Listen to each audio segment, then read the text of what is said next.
할렐루야. 옆에 한번 인사할까요? 은혜 많이 받으세요.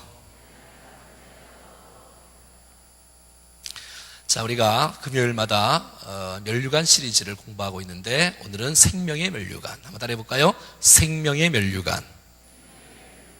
하나님께서 우리 가운데 부어주시는 이 생명이 이어지는 하나님의 큰 상급이 주어진다. 얼마나 좋은 것이겠습니까? 아무튼 하나님께서 주시는 것은 다 귀한 것입니다. 근데 하나님 준 것이 아닌 다른 것은 아무리 좋아도 사실 진짜 좋은 건 아니지 않겠습니까? 하나님께서 너 이렇게 살지 않겠니? 너 이렇게 살면 내가 너에게 상급 주기를 원해.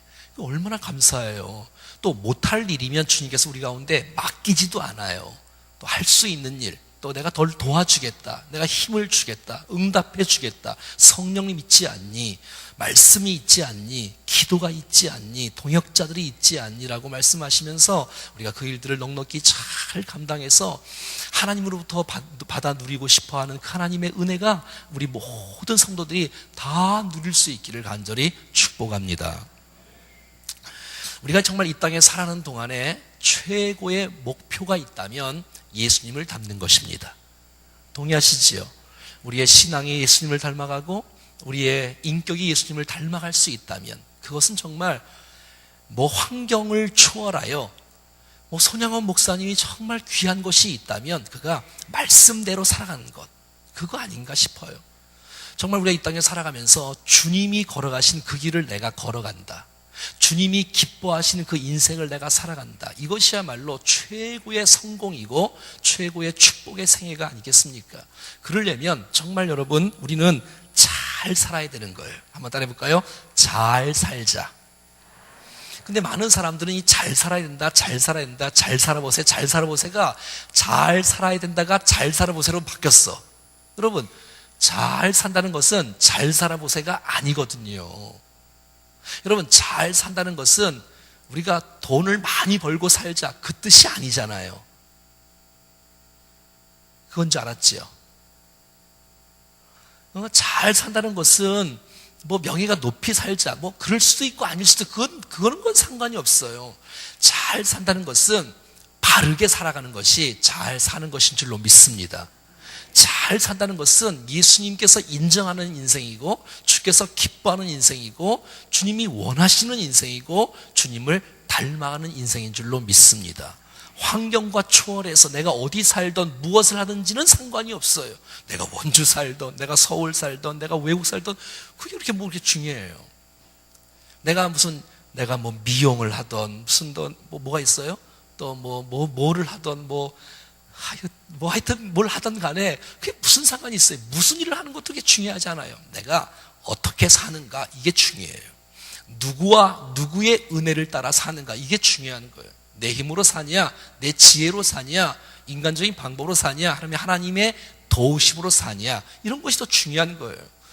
내가 무엇을 하는 것보다 그 일을 위해서 내가 어떻게 그 일을 바르게 할 수 있으며 그 일을 통해서 내가 어떻게 선한 영향을 끼칠 수 있으며 그 일을 통해서 하나님을 기쁘시게 하는 인생으로 살아갈 수 있다면 여러분, 직업에 차별이 어디 있겠으며 그게 어디 있겠어요? 우리 모두가 다 예수님께서 원하시고 기뻐하시는 바른 인생을 살아가는 것이 잘 사는 인생인 줄로 믿습니다. 자, 그래서 오늘 우리 가운데 주어지는 면류관은 한번 따라해 볼까요? 생명의 면류관. 여러분, 생명의 면류관이 성경에 나와 있는데 어디 나와 있지요? 우리가 잘 아는 말씀 어디 있지요? 말을 해봐, 말을. 어디 있지요? 난 다 알 줄 알고 일부러 내가 말씀을 안 읽었는데 어디 읽지요? 아니, 이거 말고 그래, 요한계시록에 있잖아요. 요한계시록에 몇 장에 있지요? 이건 숫자를 몇을 뜻하지요? 몇 절에 나와 있어요? 그래, 10절에 어떤 사람에게 준다 그랬어요? 자, 한번 잠깐 찾아보겠습니다. 자, 오늘 생명의 면류관에 대해서 요한계시록 2장 10절. 요한계시록은 성경 맨 끝에 있어요. 또 어떤 분은 또 맨 끝에 있다고 또 찬송가 뒤에 찾으면 안 되고 성경에서 찬송가 전에 요한계시록 2장 10절 시작.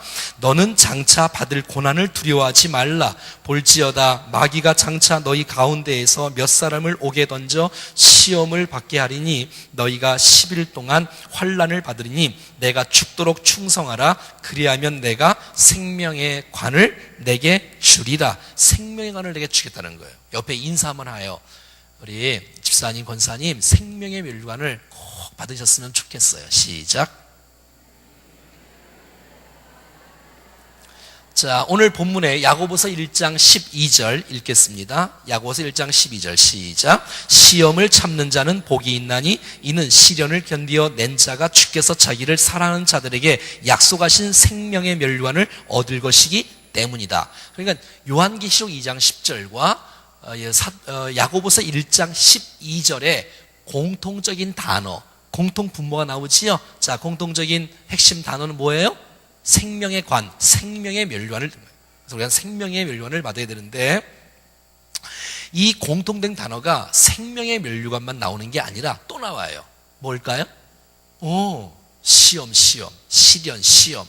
자, 그러니까 야고보서도 나오고 요한계시록도 나오고 보니까 생명의 멸류관은 틀림없이 어떤 사람이 받아 누릴 수 있냐면 우리의 삶 여정 가운데 내적인 시련이 있어요.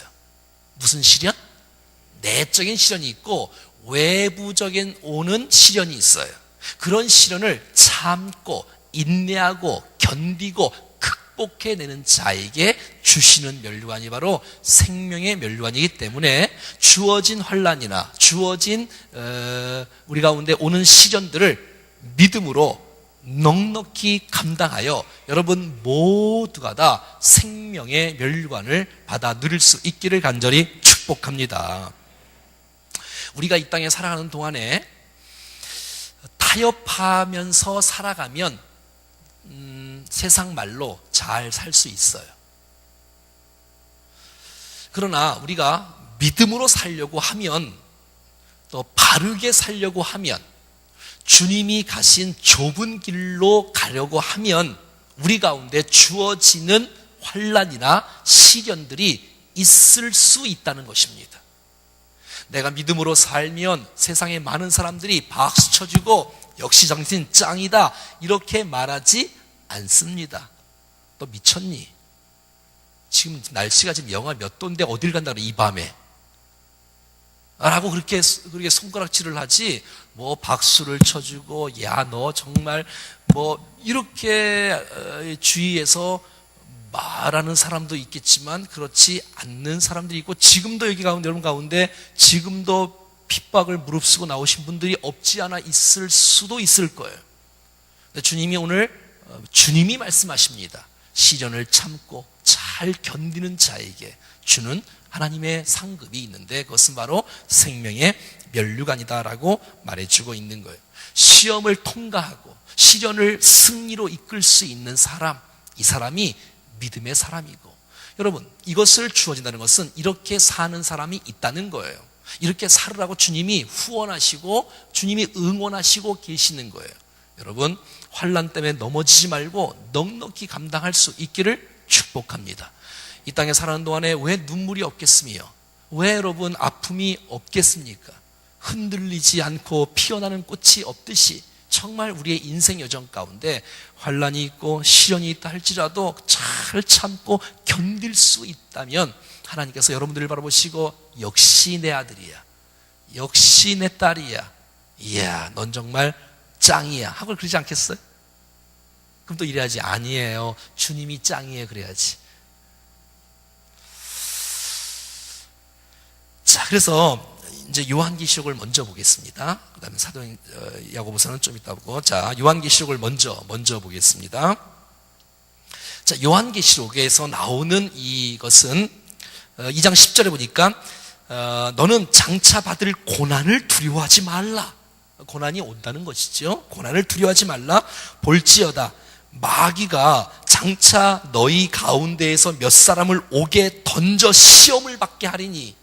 그러니까 우리 중에 누가 몇몇 사람이 이게 큰 고난을 당할 거예요. 그럼 옆에 있는 사람이 뭐 얼마나 또 두렵고 떨리겠습니까?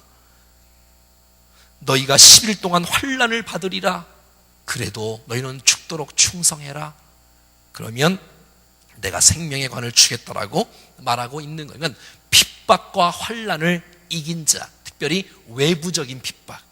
핍박은 두 종류가 있다고 했지요. 내면적인 시련, 외부적인 이런 그 핍박이 있는데, 요한은 반모섬에 이렇게 쫓겨갔습니다. 유배를 당하고 있습니다. 거기서 하나님의 계시를 받아서 주님께서 그 소아시아의 7교회에게 주시는 하나님의 계시를 선포했던 메시지 아니겠습니까? 주님께서 계시해 주셨어. 제가 한 10여 년 전에 반모섬을 갔다 왔는데, 이야, 얼마나 아름다운지. 여러분 나중에 정말 반모섬은 꼭 가보셔야 돼. 그 작은 섬, 그냥 뭐 1시간도 안 걸리는 그 작은 섬에 완전히 제가 배를 타고 이제 가는데, 터키에서 이제 배를 타고 가는데 반모섬을, 저는 바다가 그렇게 무서운지 처음 알아서, 그때 바다가 정말 시커매. 바다가 파란 게 아니라 시커먼 거예요. 그날도 이거 보세요.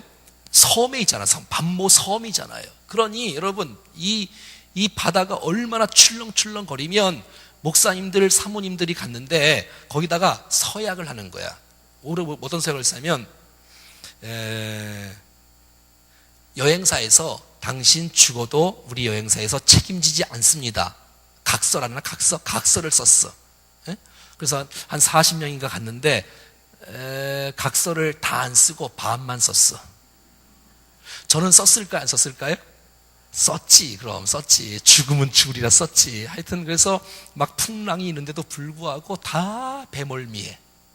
그렇게 이제 막 이렇게 위험하니까. 그래도 뭐 여기까지 왔는데 반모섬을 뭐 간다는데 어떡하겠어요. 간다는데. 그래서 또 갔는데 참 아름다운 작은 동상 같은, 거기에 굴이 하나 있는데 사도 요한이 반모섬에서 그 동굴 속에서 무릎을 꿇고 이마를 부딪히면서 기도했던 그 현장. 그래서 제가 올 때 하나를 다 사왔어요. 이렇게 그림을 하나 사왔어요. 집에 있는데, 여기 있나? 하여튼 집에 있는데, 12제자 중에서 사도 요한 찾는 건 너무 쉬워. 뭘 보면 알아요? 이마를 보면 알아요. 예? 이마가 딱딱했어.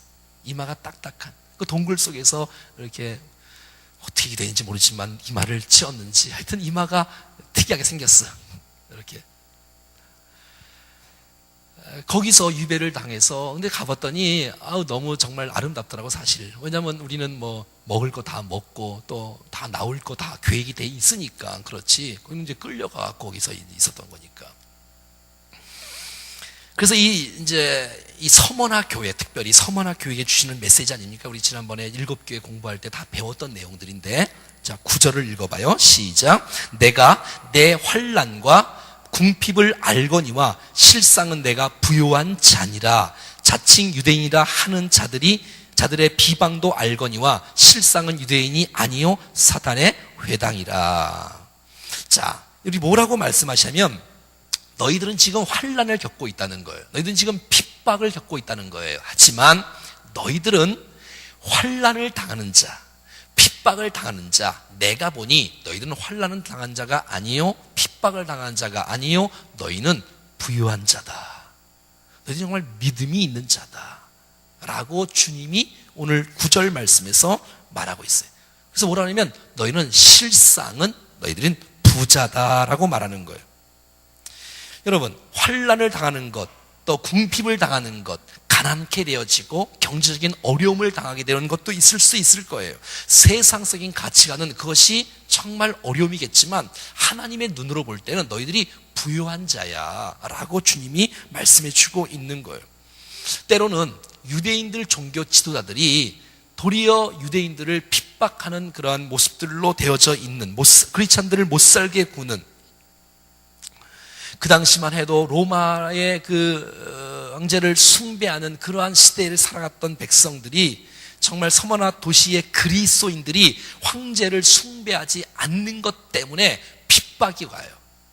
어려움이 가요. 그럼에도 불구하고 믿음을 지켜가며 어떻게 하나님이 나의 주인이지 어떻게 가이사가 나의 주인이 될 수 있냐 할 수가 없다는 모습으로 믿음으로 똑바로 살아가는 그들에게 주님의 위로해 주시고 격려해 주시고 칭찬해 주시는 아름다운 모습이 있는 거예요. 여러분, 이 사도 요한계시록 2장 10절에 너희 가운데 몇 사람을 옥에 던져 시험을 받게 하리니 뭐 이렇게 말이 있죠. 근데 이 말이 그대로 정말 이루어졌어요. 사도 요한의 제자가 누구지 혹시 아시는 분 있나요? 사도 요한의 제자는 누구냐면 우리가 좀 아는데 폴리갑 감독이었어요. 폴리갑 감독. 그래서 이 사람이 좀 순교를 당하지 않습니다. 순교를 당하지 않습니까? 86세 때까지 살면서 하나님을 섬기고 하나님의 복음을 붙잡고 주의 복음을 증거하며 살아갔던 이 폴리갑. 이 폴리갑은 예수님은 구주라고 말하는 거예요. 근데 많은 사람들은 로마 황제 가이사가 주인이라고 말을 해야 되는 거예요. 말을 안 하면 이건 큰일 날 일이에요. 그래서 여러분, 화영장에 이 폴리갑을 끌고 왔습니다. 당신 가이사가 주인이라고 한마디만 해라. 그럼 내가 살려주겠다. 그 당시에 이 폴리갑 감독은 믿는 사람뿐만 아니라 믿지 않는 사람에게도 존경받았던 사람이라고 합니다. 지도자였던, 교회 종교 지도자. 근데 여러분, 그가 86년을 살고 나서 많은 사람들이 너 한 번만 좀 이렇게 가이사가 주인이라고 좀 말을 해라. 그리스도가 주인이 아니라고 좀 말하라. 그럼 내가 살려주겠다라고 하는 그 메시지 가운데 우리가 잘 아는 말, 86년 동안 내가 주님을 섬겨오면서 주님은 단 한 번도 나를 실망시킨 적 없으시고 단 한 번 나를 선하게 계속해서 대하셨는데 내가 살아가는 그 주님을 어떻게 이 마지막 순간에 배반할 수 있겠는가 라는 이 유명한 고백 말이죠. 그래서 86세 된 이 폴리갑은 정말 이 밧줄로 꽁꽁 묶인 채로 그냥 이 불 속에 그냥 화형을 당하는 이런 일들이 있는 것을 우리는 잘 알고 있지 않습니까? 장작더미 위에서 완전히 순교를 하고 말지요.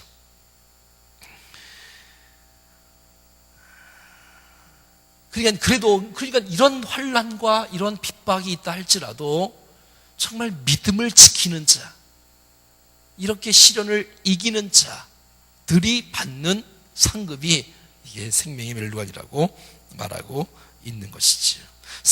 다른 것들을 어떻게 정말 포기할 수 있고 내가 주님만은 내가 포기하지 못하겠다. 내가 정말 주님이 내 인생 가운데 한 번 나를 실망시키지 않고 나에게 은혜를 베풀어 주셨는데 내가 정말 이런 핍박이 있다고 내가 부인하냐? 그럴 수가 없노라라고 고백하고 있는 것이지요. 하나님께서 그의 영혼을 받으시지 않겠습니까? 정말 이 땅에 살아가는 그 많은 사람들 가운데 주님을 구주로 믿지 않는 수많은 백성들은 영원한 지옥불에 꺼지지 않는 지옥불에서 그냥 계속해서 고통을 당하고 말 것입니다. 이렇게 외부적인 고난을 이기는 자들이 받는 멸류관이 생명의 멸류관이라고 성경은 말해주고 있다는 것이에요. 우리는 사실 이 땅에 살면서 힘들다고 뭐 말은 하지만 이런 초대교회에 살아가는 성도들이 걸어갔던 그 고난은 이 시대에 그렇게 고난을 받는 사람들은 별로 많지 않습니다. 우리는 도리어 작은 일들 때문에 넘어질 때도 많고 어려움을 겪을 때도 많고 그래서 작은 일 때문에 주님을 신뢰하지 못하고 마음으로도 주님을 이렇게 멀리할 때가 얼마나 많이 있습니까? 또 한 가지 야고보서에 보면 우리가 1장 12절 말씀을 시험을 참는 자는 복이 있나니 이는 시련을 견디어낸 자가 주께서 자기를 사랑하는 자들에게 약속하신 생명의 멸류관을 주겠다라고 성경은 말해주고 있는 것이지요. 시험을 받을 때에 사단이 주는 그 유혹들 또 이런 것들을 정말 이렇게 우리가 잘 이겨낼 수 있는 사람이 되라고 주님이 말하고 있는 것입니다. 여러분 보세요. 13절부터 한번 제가 읽어볼게요. 야고보서 1장 13절 사람이 시험을 받을 때에 내가 하나님께 시험을 받는다 하지 말지니 하나님은 악에게 시험을 받지도 아니하시고 친히 아무도 시험하지 아니하시느니라. 이 시험은 죄를 짓게 하는 시험, 유혹이라고 말하죠. 그러니까 하나님은 유혹하지 않는다는 거예요. 유혹은 똑같은 시험에 대한 단어지만 주님은 테스트를 하시는 거예요. 그건 유혹에 빠뜨리는 시험이 아니라 우리를 성숙시키고자 싶어 하시는 그 하나님의 시험을 말하는 거고, 오늘 본문은 죄를 짓게 하는 유혹을 말하고 있는 거겠지요. 14절, 오직 각 사람이 시험을 받는 것은 자기 욕심에 끌려 미혹됨이니. 그러니까 욕심 때문에 빠져들어가는 거예요. 유혹의 말이지요. 그래서 계속해서 사단은 우리 가운데 욕심을 막 불어넣지 않습니까? 탐심을 막 불어넣지 않아요? 그런 것들 때문에 도리어 죄를 짓게 되어지는 모습들을 보게 되는 것이지. 주님께서 우리가 주어지는 것들, 그래서 이제 욕심이 잉태한 죄를 낳고 죄가 장성한즉 사망을 낳는다고 말하는데, 우리에게 하나님께서 주어진 것들이 있어요. 근데 그것을 잘 관리하고 바르게 잘 사용하면 괜찮은데, 주님이 주신 것에 대해서 이것을 잘못 사용할 때가 있는 거예요. 예를 들어서 물질 같은 거, 또 우리에게 힘, 그 다음에 우리에게 이성, 성의 문제, 이런 문제들로 주께서 우리에게 주셨던 것들을 잘 조절하고 잘 관리해야 될 텐데 말이죠. 여러분, 물질은 악이 아니지 않습니까? 물질은 선도 아니고 악도 아니지요. 주님보다 물질을 사랑하는 것이 일만하게 뿌리라고 말했지, 물질 자체가 나쁜 것은 아니겠지요. 여러분, 성이라는 것은 하나님께서 우리 사람에게 주신 하나님의 엄청난 축복이고 선물이지 않습니까? 또 우리에게 주어진 또 힘, 권력이라는 것도, 이 권이라는 것도 주께서 주어진 것이 얼마나 여러분 그것을 통해서 하나님을 영화롭게 할 수 있으며 세상을 변화시키는 영향을 끼칠 수 있는 것이 될 수 있지 않습니까? 그런데 이것을 잘못 사용하는 거예요. 잘못 사용하면, 물질도 잘못 사용하니까 우리가 파괴되어지고 망가지는 거예요.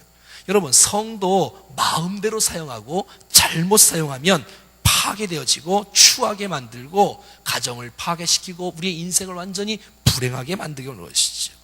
여러분, 주께서 우리에게 주어진 자리, 위치, 이것을 잘 활용하고 살아가면 점점 주님께서 영광을 받으실 텐데, 하나님의 뜻을 위해서 살지 못하고 잘못 사용할 때에 하나님의 영광이 가려지고 도리어 죄된 모습으로 살아갈 때가 많이 있는 거란 말이지요. 하나님은 우리에게 은혜를 베풀어 주신 것이 너무너무 많은데, 사단은 그것을 통해서 죄를 짓게 만드는 거예요. 네 마음대로 해라. 그래서 계속 유혹을 해. 그래서 거기에 넘어가는 사람은 생명의 멸류관을 받을 수가 없다는 거예요. 주님이 우리에게 베푸신 그 모든 하나님의 축복의 선물들을 믿음으로 주께서 주시는 지혜와 그 은혜로 잘 관리하고 살아갈 때에 우리는 풍성한 아름다운 인생을 살아갈 수 있다라고 말하고 있는 것이에요. 그래서 주께서 우리 가운데 사단이 우리 가운데 시험을 줄 때 그 시험을 잘 이길 수 있는 사람, 정말 주께서 우리가 상황 가운데 주어지는 그런 시험들을 잘 극복하고 나올 때에 너는 합격이다, 너는 정말 합격이야, 정금같이 나오는 거라, 합격. 그러면 주께서 우리 가운데 상급을 주신다고 말하고 있는 거예요. 불합격되면 안 돼. 불합격되면 안 돼. 어떤 상황이든 간에 믿음으로 잘 합격되는 우리의 인생이 될 수 있기를 축복해요. 여러분, 혹시 연약한 것이 도대체 뭐예요? 시간을 줬어요. 주님이 시간을 우리에게 줬잖아요. 시간. 그 시간을 잘 관리하면서, 지금도 우리가 예배 시간도 이 얼마나 소중한 시간이에요. 그냥 크로노스에 가는 그냥 양적인 시간이 흘러가는 이 한 시간 때우는 시간이 아니라 카이로스의 시간으로, 알찬 시간으로, 하나님의 시간으로, 유익한 시간으로, 의미 있는 시간으로, 내 생애를 바꾸는 시간으로 바꿀 수 있다면 그게 여러분 잘 관리하는 거고, 그게 통과하는 거예요. 사단은 계속 유혹할 거예요. 너 시간이 많이 주었잖아. 너 시간 잘 보내봐. 네 마음대로 살아가봐. 뭐 하고 있어? 놀러 가야지. 시간을 막 낭비해야지. 그럴 거예요. 그럼 그것이 곧 내 것인 양 막 낭비해버리는 거예요. 물질도, 힘도, 지혜도, 모든 것도 말이죠. 사랑하는 여러분, 우리에게 주어진 이 모든 것은 다 하나님께서 주신 줄로 믿습니다. 그래서 이것을 잘 잘 관리해서 하나님을 영화롭게 하는 일에, 정말 인류를 윤택하게 하는 일에, 사람을 살리는 일에, 사람들을 세우는 일에 하나님께서 우리에게 주어진 아름다운 모든 것을 잘 사용할 수 있기를 축복합니다. 그게 영적인 아이가 아니라, 그것이 영적인 청년이 아니라, 그것이 바로 영적인 아비인 것이에요. 나를 위해 쓰지 않고 우리 지체들을 위해서 쓰는 것이지요. 그러면 주님께서 천국에서도 내가 너에게, 너는 합격을 했다, 넌 정말 내가 너에게 주어진 모든 것들을 잘 관리했구나, 내 유혹에 빠지지 않았구나, 잘 참았구나, 잘 견뎠구나, 이겼구나, 넌 합격이다, 내가 너에게 은혜를 베풀어라 하면서 주께서 칭찬해 주지 않겠습니까? 사랑하는 여러분, 그러니까 주님은 이 참는 과정, 이게 중요한 거예요. 이렇게 말하니까 여러분 이게 적용이 안 되는 것 같은데, 여러분 오늘도 한번 생각해 봐요. 내 말 한마디를 내가 참았어야 되는데, 내게 주어진 이 언어를, 여러분 이 언어를 마음껏 주님을 높일 수 있는 언어로, 사람들을 격려하고 위로하고 사랑할 수 있는 언어로 만들어야 되는데, 이 언어가 막 자기 것인 양 자기 하고 싶은 대로 말을 다 해버리고 말이지. 그리고 딴 사람이 상처를 받는지 안 받는지도 몰라. 받는데도 불구하고. 그렇지 않았습니까? 한번 자신을 돌아봐요. 내게 주어진 것, 시간 관리, 내가 정말 오늘 정말 주어진 시간 가운데 하나님 기뻐하는 시간들은 어떤 시간들이었습니까? 혹시 내가 그냥 흘려보내는 낭비하는 시간들은 아니었는지, 내게 주어진 권력과 힘과 이 지혜가 있다면 이것을 정말 잘 우리가 조절해서 사람들을 세우고, 사람들을 격려하고, 사람들을 좀 세워주는 일에 쓰임 받아야지. 그걸 갖고 완전히 방종이 돼버려서, 이 방종이 돼버려서 완전히 자기 마음대로 하니까, 그건 여러분 제가 늘 말하잖아요. 이 자유가 얼마나 큰 축복이야. 자유라는 게, 자유라는 건 내 마음대로 하는 것이 아니야. 주 안에서 마음껏 은혜를 누리며 주님 앞에 영화롭게 해야 되는데, 그 자유를 완전히 그냥 이 방종으로 치다 오면 안 된다는 것입니다. 여러분, 이 참는 과정, 훈련받는 과정, 이게 중요한 거예요. 그러니까 마음대로 살면 승리할 수가 없는 거예요. 그리고요, 또 한 가지, 주께서 또 이런 모든 상황 가운데 내게 주어진 많은 시련들이 있고, 또 시험들이 있고, 무슨 환난들이 있다 할지라도 그것을 겪어내면 우리의 신앙이 틀림없이 깊어집니다. 그런 시련들을 잘 겪으면 우리의 인격이 다듬어집니다, 여러분. 그러니까 여러분, 불평할 이유가 없는 거예요. 내게 주어진 상황이 그 상황이면 하나님은 실수하지 않는 분이시고 주님은 선하신 분이시니까 그런 상황들을 가슴에 탁 안고 나를 다듬고 나를 새롭게 하는 일들로 만들면 되잖아요. 주 앞에 가까이 나갈 수 있는 일로 말이지요. 우리의 모델 되신 예수님이 그랬잖아요. 권력이 있어도 권력을 휘두르지 않고 인류를 구원하기 위하여 종의 리더십을 갖고 섬김의 리더십을 갖고 살아가고, 우리가 그 주님을 따라가는 거, 그게 잘 사는 거 아니에요? 그게 바르게 사는 거 아니에요? 그게 칭찬받고 사는 게 아니에요? 그게 뭐 과시할 이유도 없고 믿음으로 살아. 주께서 세워주시면 세워진 위치에서 아름답게 살아가고, 그 위치면 그 위치에서 또 책임있게 살아가면 되지. 비교할 이유도 없고 시기할 이유도 없고 질투할 이유도 없고. 여러분, 야고보서 1장 4절을 봐요. 4절. 야고보서 1장 4절 시작. 인내를 온전히 이루라. 이는 너희로 온전하고 구비하여 조금도 부족함이 없게 하려 함이니라.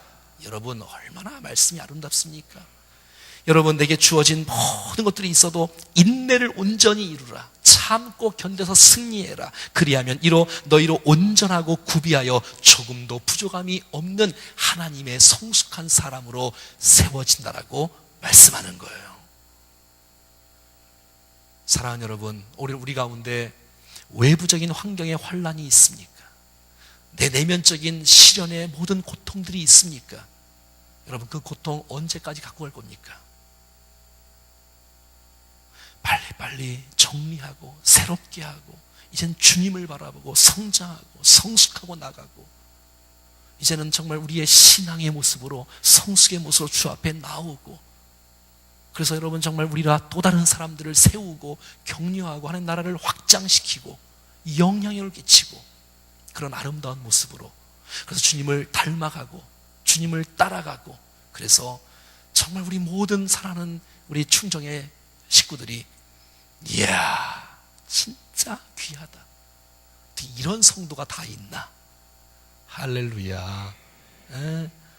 눈에 넣어도 아프지 않을 나의 딸 귀염둥이에요. 성경에 나오잖아, 귀염둥이라고. 성경에 나오잖아, 귀염둥이에요. 옆에 인사해요.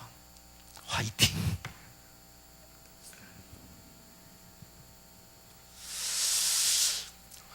우리 마음을 다해서 찬양하는 시간입니다. 우리 14